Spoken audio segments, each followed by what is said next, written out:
Alright, so this is my video camera that I've had for, I don't know, 20 some odd years.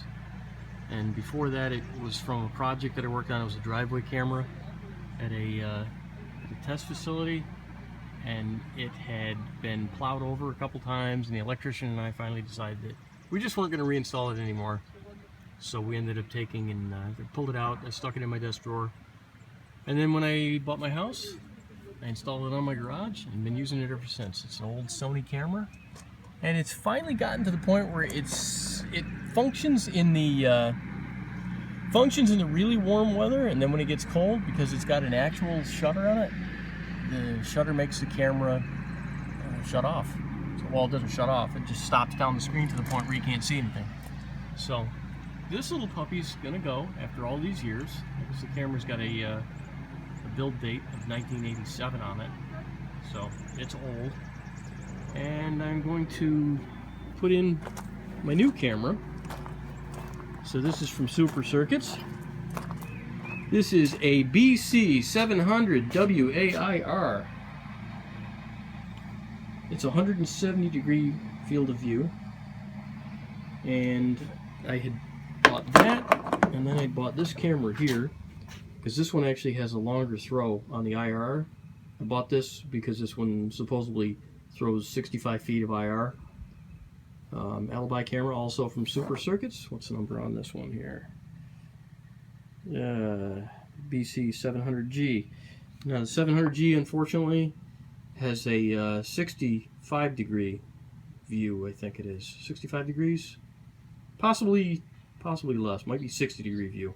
Anyways, the 60-degree view just is not enough. It wasn't even close. I thought it was going to be good enough due to the location of where I'm planning on putting on the camera, because the camera, sorry about all the sun out here, is going to go up in here because it's in the overhang. And I knew it was going to be up high enough so that I could get most of the yard. So the 65-degree will get from the edge of the driveway here to about to here, and then that's about it.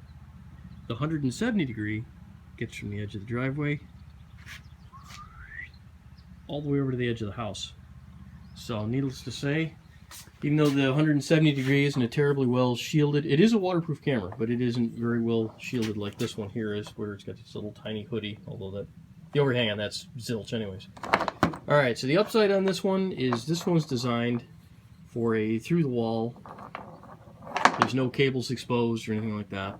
Or if you want to put it into a brick wall or something, you can run it through the track. But generally most people just send it straight through, plug it into the wall, and then you have a nice clean installation with nothing sticking through.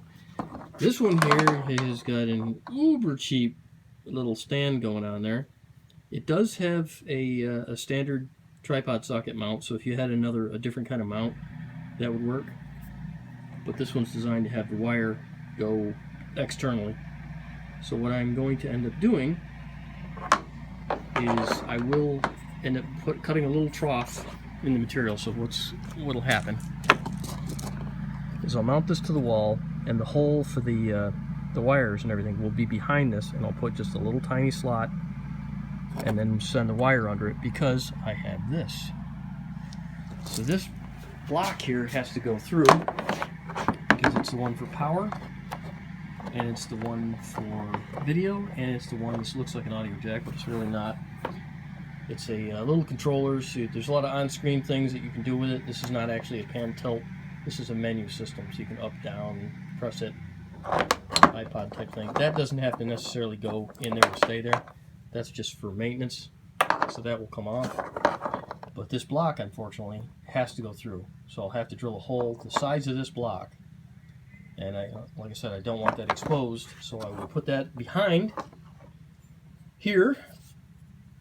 So I think that the circle here should be big enough to cover that, and then I'll do a little slot underneath, and that should, so all you should see is just this wire going here, and then I'll put a loop in it and then send it up and underneath, just so I've got enough room to move it around, because it is a bullet camera and I will have to adjust this thing.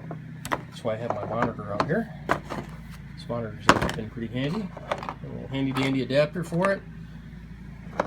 And yep, that's it. Enough rambling. So that's my new camera.